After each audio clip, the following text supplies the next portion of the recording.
So, thank you, Miriam, for the introduction. I was a data scientist working in a hospital, and the funny thing was when I looked at the data, everything was here, but the context was kind of like not documented with it. Like from where the doctor came, why did he open up this form? What's kind of like his target for the whole thing? And then as a standards engineer at ELGA, I thought like, okay, this is a big opportunity to make like all these IGs we do have in ELGA more into the direction that context is being saved. So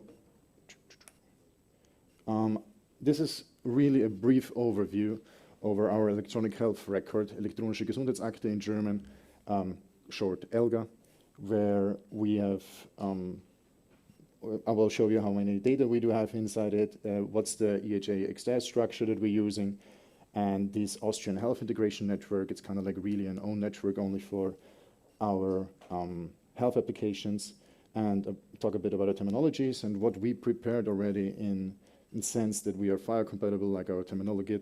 It's kind of like a CI/CD pipeline, I'll show you. And what we do have planned, like a proof of concept for REST OADC, and also a transformation between CDA and FHIR, and we'll start with our laboratory reports. So currently we have our e-report since 2015. It's data from November 2021. If you want newer data, please write me. We have right now surely over 60 million documents. Mostly of them, over the half, are laboratory reports. 1/4 is radiology reports, and the rest are discharge letters. We also do have discharge letters for nurses. And then we started at 2018 our first real application. So the e-reports are really just CDAs put into the ELGA, available for all the other practitioners. And with the e-medication, we have like 67 million new prescriptions per month. Was in times of Corona used very strongly. And in times of Corona, we needed to start up our application. We back then planned it like for 2023 or 2024 to start it, and Corona really accelerated the whole thing, so that the e-vaccination then started 2020. And there we have kind of like 90% of our vaccinations there from the 14.5 million are COVID vaccinations. So we do have a bit of experience. We are working with a classical IG cross-document sharing architecture, you know, the local components, the decentral components, and the central components we do have. We added a few things we needed in Austria, like similar to a PICS query, we had something like a query for the practitioners to get practitioners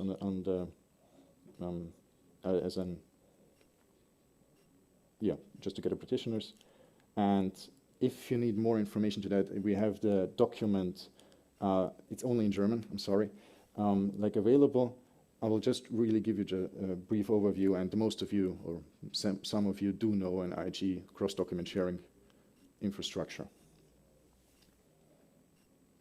So currently we are working with this Austrian health, in this Austrian health integration network. The hospitals started even before ELGA to make a network that is really like strongly protected. And I think Helix is the one in the Eastern Austria, and eHinet was the one in the Western Austria. Then also our social security like vendors made also a big network, and then we thought like, okay, there are that many networks, we just need to connect them. And then this peering point came in, and we also thought about, okay, we need a route into the internet, but it's really strongly protected by the firewall. There is no possibility to initialize something from the internet into this network. And then the terminology. So we have about 10 IGs used in ELGA, like you saw in the laboratory report, the discharge summaries, and so on. And so we need many terminologies for that. And we have over 310 code system value sets. It's 170 code systems. 30% of these are international. Of these, again, 90% English. And then we have national code systems. And we do differentiate ELGA and e-health a bit, because ELGA is something that is stated in law with us.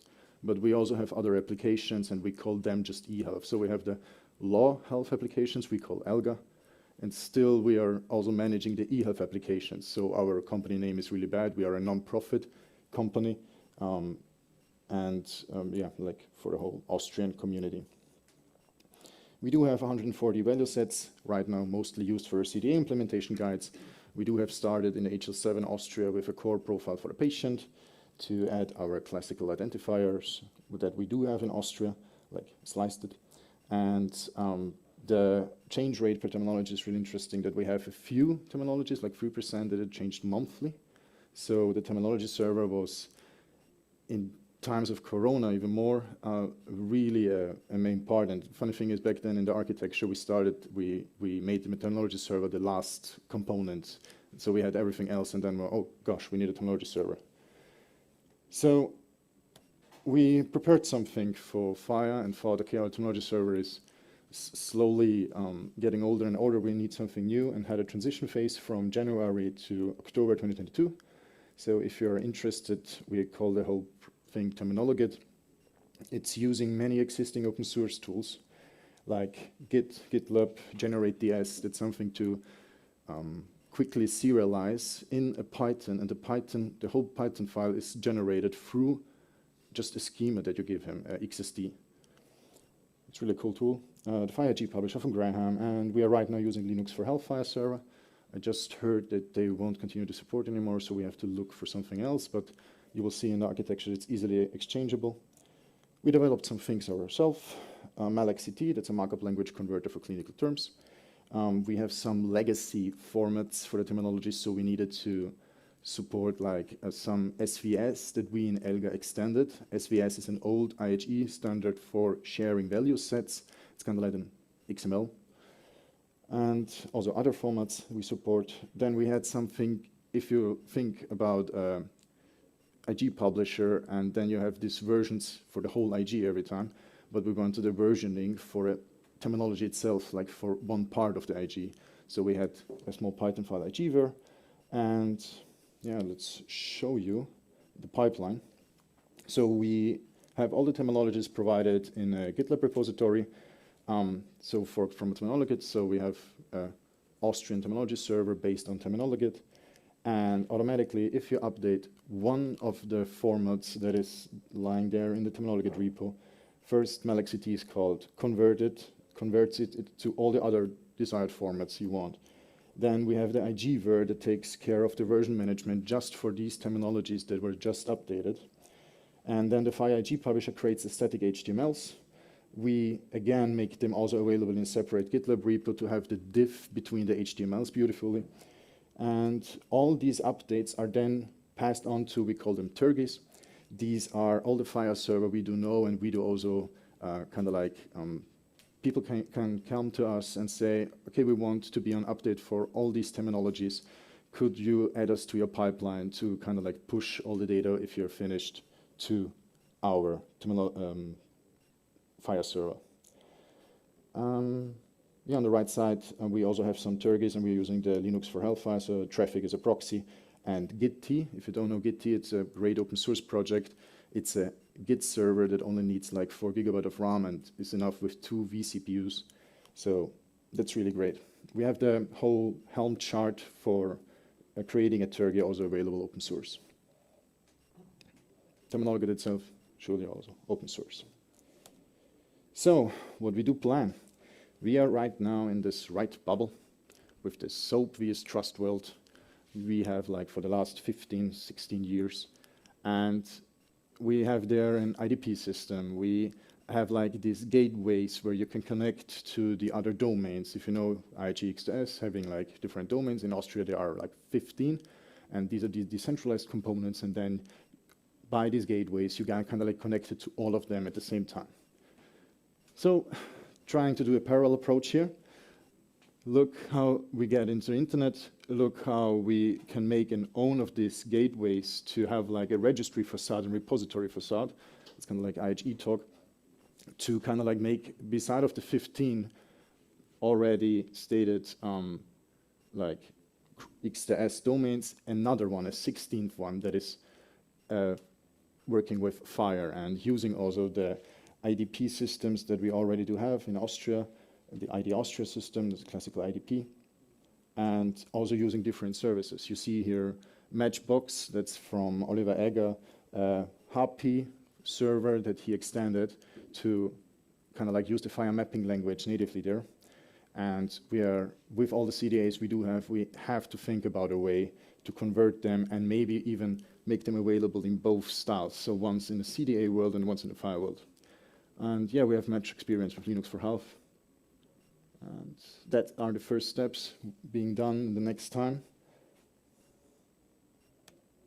And also planned is our CDA lab transformation, kind of like the first report that will be available in both worlds. So we're thinking about, that's kind of like right now our thought that's stored as a bundle. Then we have the FHIR server containing all the documents. And furthermore, we have then the patient and practitioner resources. It's a problem most of the converters do know, that then replace these by conditional references so that we don't have like 100 patients. And yeah, save that again as a bundle, as a type transaction. So I think I'm a bit quicker than I should be. But then we have more time for questions.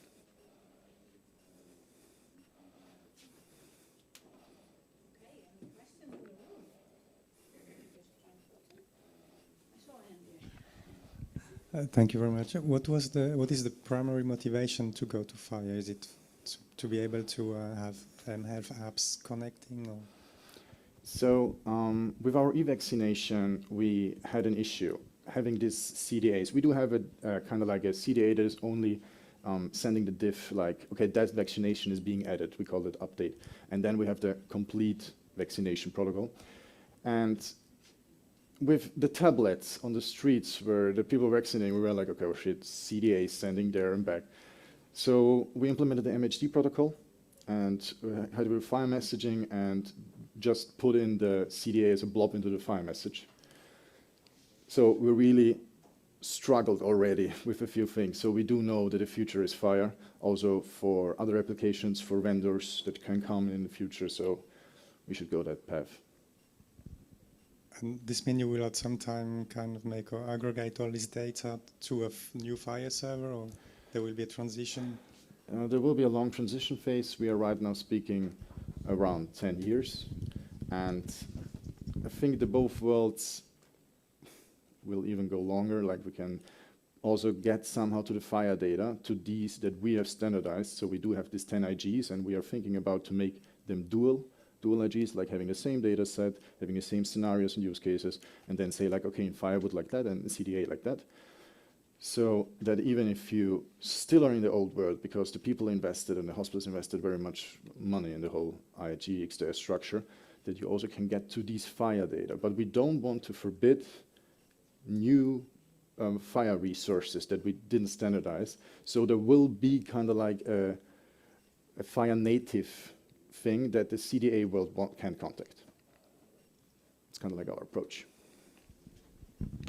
Good question, thanks. Two questions here. So the first question, so in the ELGA today, we have that syndrome that doctors looking at lists of documents and maybe open in the first three and then the rest will never see. Yeah. How are you going to tackle that challenge with the new design? Mm-hmm. You want to state the second question also? Or I'll wait for the answer. Okay, then. okay. So, in my personal opinion, the e-reports, our first thing we started 2005, is our weakest application. It's just dumping documents somewhere. Our applications like the e-vaccination, e-medication, if you speak with our e-medication service, then it gets you a medication list of the last 365 days with all the prescriptions in it, with seeing if this prescription is really being handled by a apothecary, like given the medication. And it's how you use it. There are good hospital information systems that are really also reading out the data, reading out the allergies, so they don't have to document it again, because it's structured, it's there in the CDA. But to kind of like force doctors to read every document, we are right now going into a direction that, like the International Patient Summary, we do something for more the chronic diseases, like an International Patient Summary for diabetes. So that a diabetes person who is mostly interested in his own health can kind of like documented in one ongoing document. So we are going that approach. We are trying many things, but I know what you mean, that we have way too many documents in the ELGA. Second question. So as far as I know, HSM Austria has only profiled the patient at the moment. Yeah, in FHIR. Right. So what is the plan for profiling more? Do you have any roadmap you can share? Yeah, I can't share the roadmap, but I can like tell you, explain, like if the laboratory is the first thing that we go from CDA to FHIR, so the laboratory report will be the first one. We are here to discussing if it's really a document bundle or a, how it's called, there's own resource that is normally for laboratory reports used, and make profiles, and that should be the next steps, yeah, slowly but steady.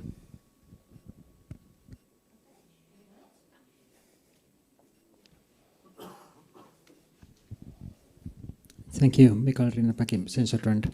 I really like that question, whether you're open to health apps integrating into the system, and I strongly advocate for that. That should be one of the next steps. Just before your talk, we discussed the access to health data, and you mentioned that there's already a button where a citizen can download their own information as CDA. Yep. And my proposal for you, a kind of question, do you think it would be possible to open that up through an API access? So, for instance, if you have an iPhone, you could get your health data into your health kit the same way it works in US, for instance, and that would be incredibly powerful for some of the patient. It might not serve too many use cases, but anyway, getting your data to health app would be really good. And if you do that for Apple, then you could open gradually to other apps as well. And there are apps that are willing to go through the process of processing all the CDA documents, finding the information there, and then visualizing that for patients as well. So, yeah, thank you for remembering this discussion, because technically it's not even half an hour. It's less work to make that possible. But I have to say, it's a political thing. It's really a political thing to get outside there and make these access tokens and everything else that you need to connect with an own application available, and making a process out of it. So, yeah, I would like. So, he's again. Yeah, no, follow up. Yeah, I know it's mainly political, but if you try to justify the political decision saying that it's difficult, then no, it's not. We've got this beautiful thing called Smart on FHIR, and it's totally secure, and the US big companies have put tens of millions to validating the security and so on. I know. I know, you know, I'm just giving you some advice when you talk it further. It's really good because you're motivating me even more, and I'm looking at Germany, like having this DGAS, the digital health applications, where you do not use one file server. We just discussed it before. Everyone has his own file server. So why not make something like DGAS that can use the ELGA as the base? So not having an own file server started up, just using it. Yeah, it's technically easily possible, and we're going there, baby steps. And that's, I need to advertise, we have in Finland the personal health record system, and that's really for these patient-generated health data, and fully based on FHIR since 2018. Thanks. Advert. Good work, Finland. Anyone else? Oh. I'll just skip you in favor of me. Yeah, so I have followed your work with the terminology server. So I would like you to expand on your experiences of doing that, and mostly about deciding which features, about how advanced did you want it, logical languages like ECL and things. Did you implement it? Didn't you? And how did you decide? So if we look back at the terminology slide, we are using kind of like other file servers, and if they have like CQL and everything, then we can use that. But we are right now somewhere else. We prepared everything for FHIR, and we have that many terminologies from the CDA world that we need to clean up, that are like, you've seen code systems. We shouldn't have 170 own code systems. That's not good. And my Mac movement was, when Graham talked to me and he was like, terminology, okay, interesting, but it's crap, what's inside? Like the terminologies itself, the code systems. We even had back then in our terminology server host the international code systems again, like some V2 code systems, and some people forgot to update them. So we really have to clean up there. And therefore, there is our strength in terminology, our philosophy or our governance, that you also work in the terminology work itself with merge requests and can get acceptance from different parties, and kind of like having a mini ballot process through merge requests. And that's really working good right now, and that's the reason why we can clean up slowly and slowly. Yeah, we can talk afterwards a bit more about terminology. Yeah, thank you everyone. We're out of time for questions, so we'll do a quick changeover to the next speaker. So anyone that's interested in talking to Nick, yeah, you can of course approach him, but we have limited time before we start our next session. And I hope that you stay for that as well. Thank you, Nick.